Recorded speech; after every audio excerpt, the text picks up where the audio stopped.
if you're disciplined. In fact, that's almost what discipline means. Discipline means that you're capable of making sacrifices, because you're not disciplined if you just do something you want more rather than something that you're doing. That's not discipline. Maybe that works and great. If your life is working out that way, great, man. But that isn't discipline. Discipline is when you want to do something right now, and instead you think, no, I'm going to forestall my gratification, maybe forever, but certainly for a very long period of time, medium to long period of time, and you concentrate on something that you think will bear fruit in the medium to long run. And so you look into the future and you decide that by making today a little less impulsively pleasurable, shall we say, you'll make tomorrow a little bit more secure and productive. And then you actually do it too. And that's difficult, and people watched the successful succeed and the unsuccessful fail for thousands and thousands of years, and we thought it over and we drew a conclusion. The successful among us sacrifice. The successful among us delay gratification. The successful among us bargain with the future.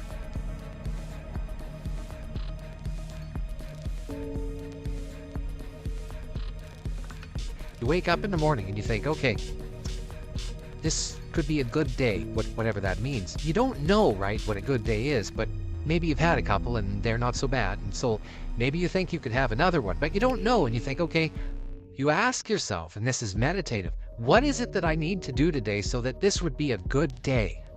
And your brain will tell you, it'll say, that bill that's hiding under 5 pieces of paper on your desk, you should haul that sucker out and pay it. Or there's something you're avoiding that makes you anxious that your brain will pick on right away. It'll say, you have to do these, whatever number of commitments today.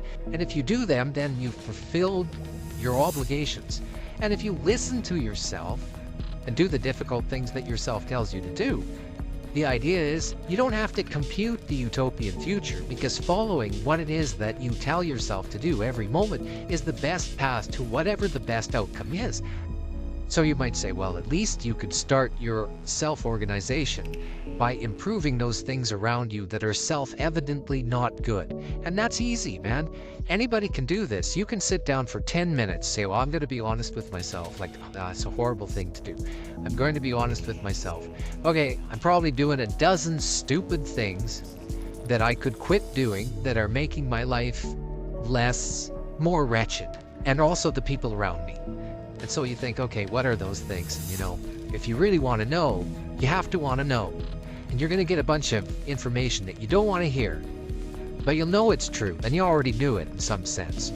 And then you can ask yourself, okay, that sucks, and it's miserable, and it's not very self-affirming. Is there one of those things I would be willing to do something about? That I would actually do something about, that I could do something about, that I would do something about, which is also another horrible question, because as soon as you get an answer to that, then you have a responsibility, right? It's like, oh God, I have to go do that. And it's something you don't want to do. You don't want to do it. That's why you've been avoiding it. And so then it's right in front of you. And it's like it's some little trivial, horrible thing that you're not going to get a pat on the back for. No one's going to give you an award for it. But then you go do it. That's kind of humility, I would say. And then you keep doing that.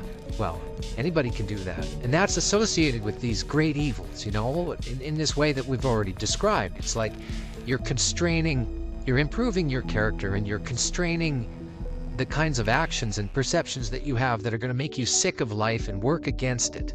Because failure does that. That's the Cain story. It's like, keep screwing up, man. See what happens. If you think that isn't going to make you bitter, and if that isn't going to make you vengeful, and if that isn't going to make you work to hurt people around you, or at least not to help them, which is the same thing, then you're just not paying attention. Everyone knows that's true.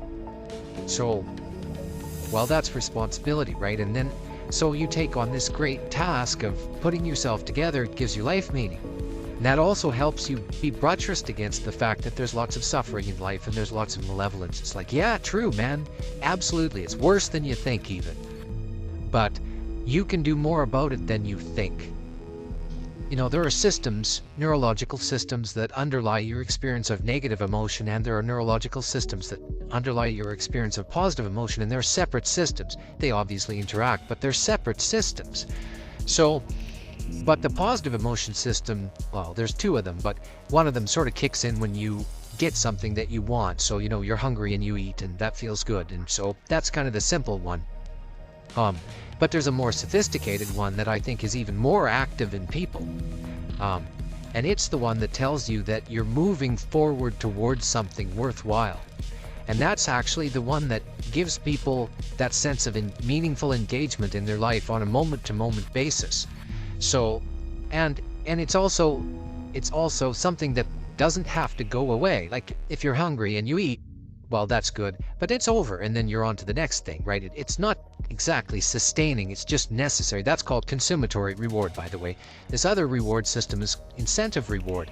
And the incentive reward system works on dopamine, this neurochemical dopamine, which is also the neurochemical tracks that opiates and cocaine and amphetamines, the drugs that people really like to abuse, alcohol often for some people, activate.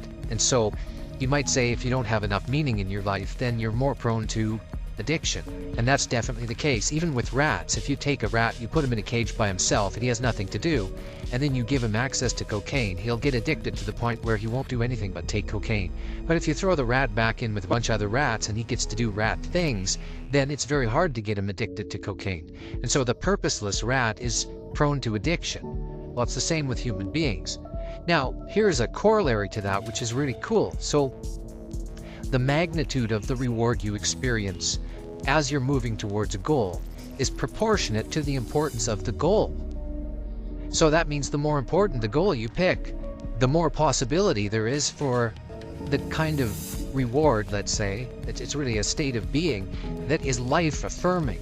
And it is directly life-affirming in that, like if you're in a football game and it's an important football game and maybe you break a finger, and normally that's a problem. It hurts and you're going to stop doing whatever you're doing. But if you're right in the middle of the game, then you'll be so amped up on this reward system that it's analgesic. It stops the pain. It also suppresses anxiety.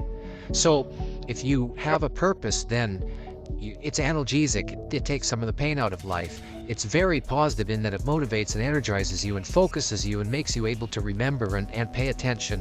And it quells fear. No one says, well, in 100,000 years, who the hell cares? So why does it matter? No one says that. They listen to that, not if they're human. They listen to that story and they think, that's not good. It's like, that's right, that's not good. It's not good. You should do something about that. Because it's self-evidently not good.